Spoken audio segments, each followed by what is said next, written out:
Beaucoup de personnes nous parlent de Jésus.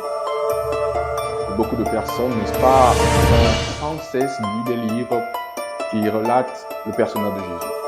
La Bible, le Coran et beaucoup d'autres grands philosophes reconnaissent la personne de Jésus. Déjà, historiquement, l'histoire reconnaît qu'il a existé. Qui est réellement Jésus? Bienvenue à votre programme intitulé Découvertes stupéfiantes. Je suis le pasteur Tony Oguma.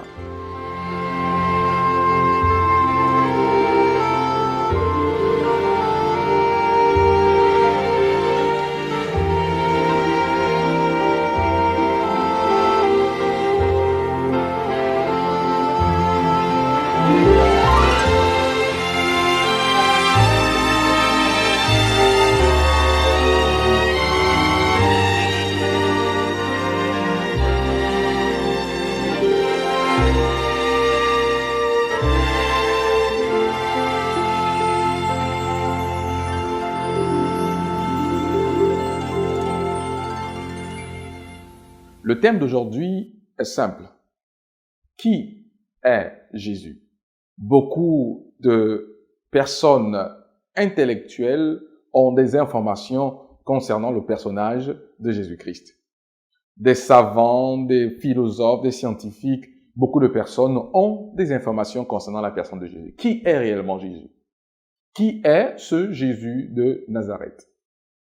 Cet homme solitaire, n'est-ce pas, qui a vécu en Israël et qui a fait des choses extraordinaires au point que ceux qui ont vu Jésus ont eu à déclarer dans Jean chapitre 7 verset 46, « Jamais homme n'a parlé comme cet homme ». Qui est Jésus? Ce personnage qui marque l'histoire de notre monde et qui le divise en deux, le temps avant Jésus-Christ et le temps après Jésus-Christ. Un poète a écrit, n'est-ce pas, un poème très intéressant parlant de la personne de Jésus. Le titre de ce poème est « Une vie solitaire ». Il dit ce qui suit. Plusieurs siècles sont venus et sont passés. Et cependant, Jésus, est toujours la figure centrale de la race humaine. Toutes les armées qui ont eu à marcher, et les marines qui ont eu à voguer, et les parlements qui ont eu à s'asseoir, et tous les rois qui ont régné, personne n'a affecté la vie de l'homme aussi extraordinairement que cette vie solitaire. Évidemment, parlant de Jésus-Christ de Nazareth. Beaucoup de choses peuvent être dites concernant le personnage de Jésus. Mais une chose est certaine, c'est que la Bible parle de Jésus-Christ de Nazareth et nous donne des informations claires et directes sur la personne de Jésus. Dans Jean chapitre 6, verset 38, la Bible dit « Car je suis descendu du ciel pour faire, non pas ma volonté, mais la volonté de celui qui m'a envoyé. » Tel est le témoignage de Jésus de lui-même. Il est venu sur la terre sans utiliser la force pour nous donner accès à quelque chose de plus grand que nous allons découvrir tout au long de notre présentation. Jésus était-il le Messie? Jean chapitre 5, verset 39. Les Écritures, ce sont elles qui rendent témoignage de moi, dit Jésus. En d'autres termes, la Bible rend témoignage de Jésus. La Bible nous apporte toutes les informations nécessaires sur la personne de Jésus.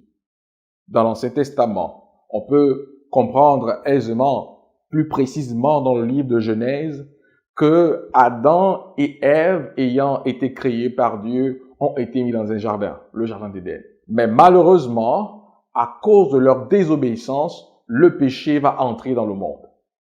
Et Genèse chapitre 3, le verset 15, apporte une lueur d'espoir face à la désobéissance de l'homme. Dieu dit, « Je mettrai une inimitié entre toi et la femme, entre ta postérité. » Ici, Dieu était en train de dire aisément qu'un jour, la postérité de la femme mettra fin à la postérité du serpent. 700 ans avant la naissance de Jésus, Ésaïe a parlé de Jésus. Ésaïe chapitre 7, verset 14. C'est pourquoi le Seigneur lui-même vous donnera un signe. Voici, la jeune fille deviendra enceinte, elle enfantera un fils et elle lui donnera le nom d'Emmanuel. Et dans le Nouveau Testament, Luc chapitre 1, verset 26 à 31, cette prophétie trouve sa réalisation. L'ange Gabriel fut envoyé par Dieu dans une ville de Galilée, appelée Nazareth, auprès d'une vierge fiancée à un homme de la maison de David, nommé Joseph.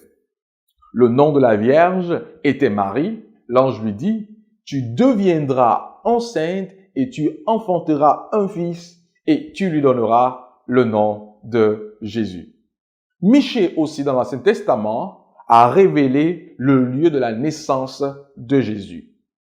Michée chapitre 5 verset 2, la Bible dit, « Et toi, Bethléem, Ephrata, de toi sortira pour moi celui qui dominera sur Israël. » Rappelez-vous, n'est-ce pas, que le couple Joseph et Marie ont dû effectuer un long voyage afin, n'est-ce pas, de se faire recenser. Luc chapitre 2, le verset 1 à 5 dit, « En ce temps-là parut un édit de César Auguste ordonnant un recensement de toute la terre. Tous allaient se faire inscrire, chacun dans sa ville. Joseph aussi monta de Galilée, de la ville de Nazareth, pour se rendre en Judée, appelé Bethléem, pour se faire inscrire avec Marie. Et exactement, ils arrivèrent à Bethléem, et là, à Bethléem, Jésus est né. Luc chapitre 2, le verset 6 à 7 dit ce qui suit.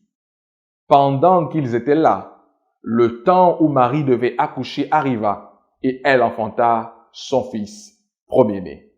Jésus est né à Bethléem, comme l'avait prophétisé le prophète Michée. C'était un grand moment. Jésus était né à Bethléem exactement comme l'avait prophétisé Michée. Les bergers, n'est-ce pas, qui étaient en train de paître leurs troupeaux, reçurent la visite des anges qui leur annoncèrent un message extraordinaire.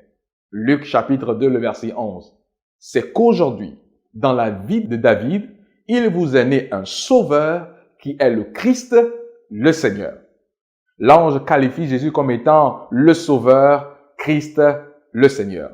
Jésus est né à Bethléem. Quelque temps après, il va grandir à Nazareth auprès de son père adoptif Joseph et va exercer, n'est-ce pas, le métier de charpentier. Chaque jour que Jésus, n'est-ce pas, rabotait le bois, il se rappelait qu'il était venu raboter nos mauvaises vies afin de nous donner une forme qui plaira à Dieu. Ésaïe a dit ce qui suit. Dans Ésaïe chapitre 61, le verset 1 à 2. L'Esprit du Seigneur, l'Éternel, est sur moi, parlant de Jésus. Car l'Éternel m'a oint pour porter de bonnes nouvelles aux malheureux.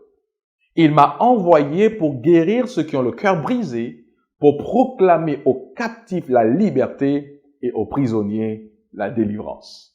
Oui, Jésus est apparu pour nous délivrer du péché. Ésaïe continue en disant, pour publier une année de grâce et un jour de vengeance pour notre Dieu, pour consoler les affligés. Dans le début de son ministère, Jésus va, n'est-ce pas, inviter les scribes et les pharisiens à se rendre compte de l'importance de sa mission. Dans Luc chapitre 4, le verset 21, Jésus va dire, « Aujourd'hui, cette parole de l'Écriture que vous venez d'entendre est accomplie. » Elle s'accomplissait dans la vie de Jésus-Christ. Jésus a-t-il réellement accompli cette prophétie d'Ésaïe?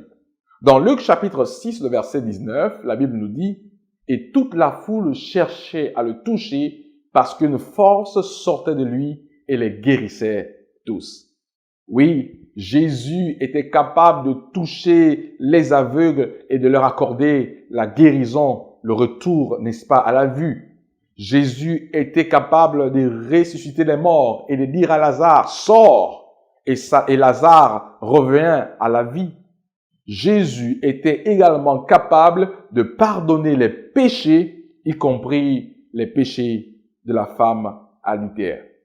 Jean chapitre 8, le verset 11 nous dit, « Je ne te condamne pas non plus, va et ne pêche plus. » Oui, il est venu donner une vie nouvelle à tous ceux qui auront l'opportunité de l'accepter comme leur sauveur et Seigneur personnel.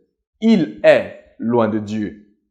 Ésaïe 61, le verset 3, dit ce qui suit. Il est venu pour leur donner un diadème au lieu de la cendre, une huile de joie au lieu du deuil, un vêtement de louange au lieu d'un esprit abattu. Avez-vous un esprit abattu? Jésus est venu pour vous consoler. La trahison de Jésus a été aussi prophétisée, n'est-ce pas, dans le livre de Psaume.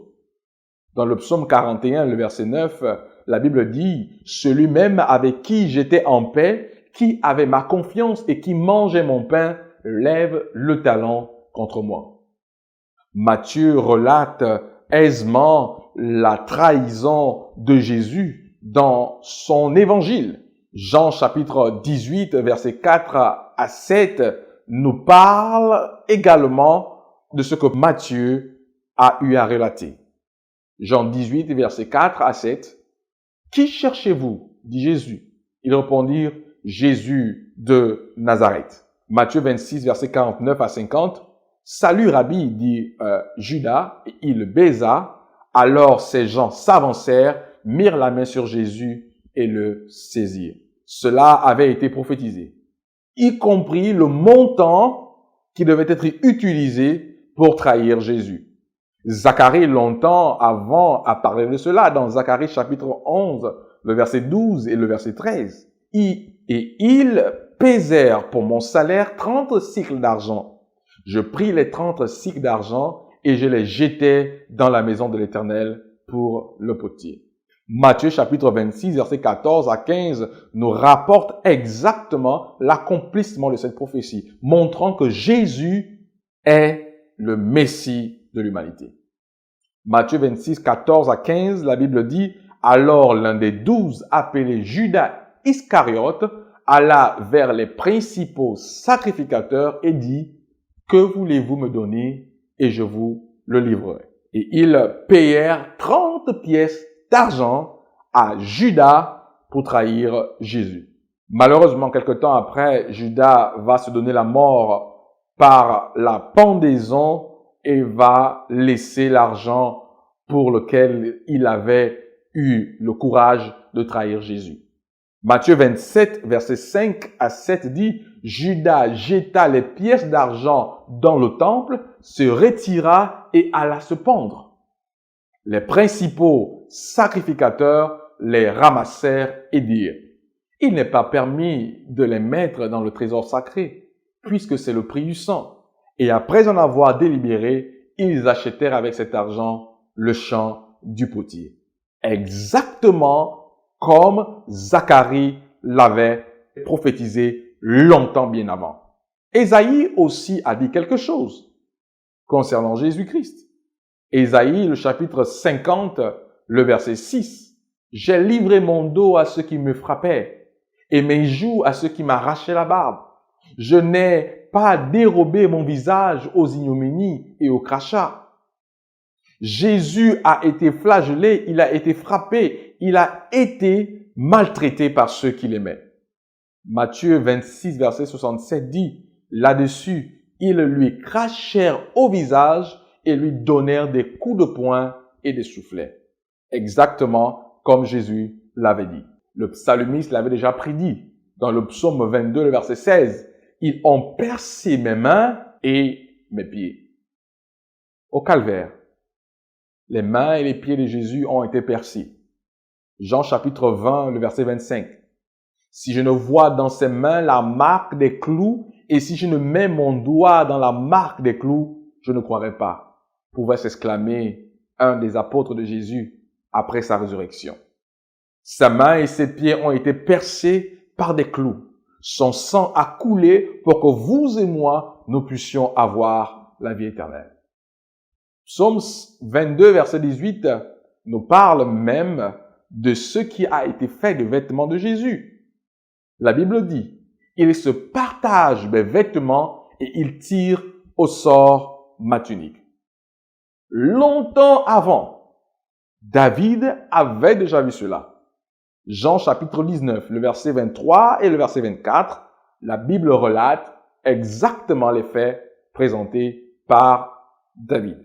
Les soldats, après, prirent ses vêtements et ils en firent 4 parts, une part pour chacun. Ils prirent aussi sa tunique.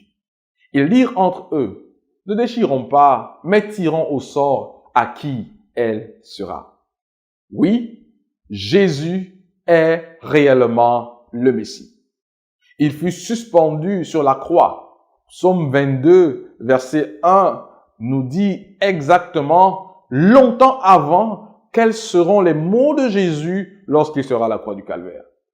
Psaume 22, verset 1. Mon Dieu, pourquoi m'as-tu abandonné? Et exactement, lorsque Jésus était sur la croix du Calvaire, il dit la même chose. Le lieu de sa naissance a été prophétisé longtemps en avance. La manière de sa naissance, sa trahison, les événements autour de sa mort. Toutes ces choses se sont parfaitement accomplies comme cela a été prophétisé. Qui est Jésus de Nazareth?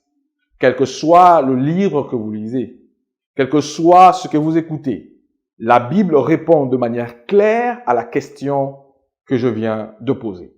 Actes chapitre 10, verset 38. Dieu a oint du Saint-Esprit et de force Jésus de Nazareth. Jésus de Nazareth est le pain de vie. Jean 6, 35. Jésus leur dit, je suis le pain de vie. Celui qui vient à moi n'aura jamais faim et celui qui croit en moi n'aura jamais soif. Oui, Jésus est le pain de vie. Son second retour est imminent. Il revient bientôt. La croix est la démonstration de la puissance de Dieu. La croix est la démonstration de l'amour de Dieu pour l'humanité. Oui, nous méritions mourir parce que nous avons péché. Nous méritions la condamnation éternelle. Mais le sacrifice de Jésus a été le seul et unique sacrifice qui peut nous donner la vie éternelle. L'apôtre Paul a dit dans 1 Timothée 3, le verset 16, « Et sans contredire le mystère de la piété est grande. Celui qui a été manifesté en chair, justifié, vu des anges, prêché aux gentils, cru dans le monde, élevé dans la gloire. » L'amour de Dieu pour chacun de nous a été manifesté à la croix du Calvaire. Jean 3, verset 16, « Car Dieu a tant aimé le monde qu'il a donné son Fils unique afin que quiconque croit en lui ne périsse point, mais ait la vie éternelle. » Oui, Jésus a vécu parmi les hommes. Oui, il a été crucifié à la croix du Calvaire. Oui, il est ressuscité d'entre les morts. Oui, Jésus revient bientôt. Il revient bientôt et il voudrait marcher avec vous. Il revient bientôt et il voudrait vivre avec vous. Jésus de Nazareth est le Messie, le Sauveur de l'humanité. Longtemps avant, dans l'Ancien Testament, des paroles ont été données concernant les aspects qui tourneront autour de sa vie. Le Nouveau Testament nous rapporte exactement tout ce qui a été dit dans l'Ancien Testament concernant le Messie, trouvant leur réalisation dans la vie de Jésus. Pourquoi ne pas accepter Jésus-Christ dans votre vie comme votre Seigneur et votre Sauveur personnel? Il est venu pour nous sauver, pour nous délivrer du péché et de la condamnation éternelle. Il est venu pour que nous soyons réconciliés avec Dieu, pour que quand il reviendra selon sa promesse nous prendre, nous puissions vivre éternellement avec lui. Je voudrais vous inviter à accepter Jésus-Christ, si vous ne l'avez pas encore fait, comme votre Sauveur et votre Seigneur personnel. Il a le pouvoir de transformer votre vie à son image et à sa ressemblance, afin de vous préparer à son retour imminent. Que Dieu vous bénisse, alors que vous l'acceptez dans votre vie comme votre Seigneur, votre Sauveur personnel. Que Dieu vous bénisse, alors que vous maintenez une relation vivante, édifiante et transformatrice avec lui. Que Dieu vous bénisse, au nom de Jésus-Christ de Nazareth. Amen. Sache qu'un jour tu devras répondre de tes actions posées sur cette terre, en bien comme en mal, seul devant le Père. Sache qu'un jour tu verras sa gloire au jour de son avènement. Sur terre pour la vie et d'autres, pour la amour. Chacun récoltera ce qu'il aura semé. Aura semé sur cette terre, en bien comme en mal, mais sa volonté, c'est de te sauver de ce monde perdu. Sache qu'un jour tu devras répondre de tes actions posées sur cette terre, en bien comme en mal, seul devant le Père. Le salut est avant tout personnel. Ne t'appuie jamais sur un homme comme Jean, car nous sommes tous que des pauvres pécheurs. Appuie-toi surtout sur ton Dieu qui est là-haut.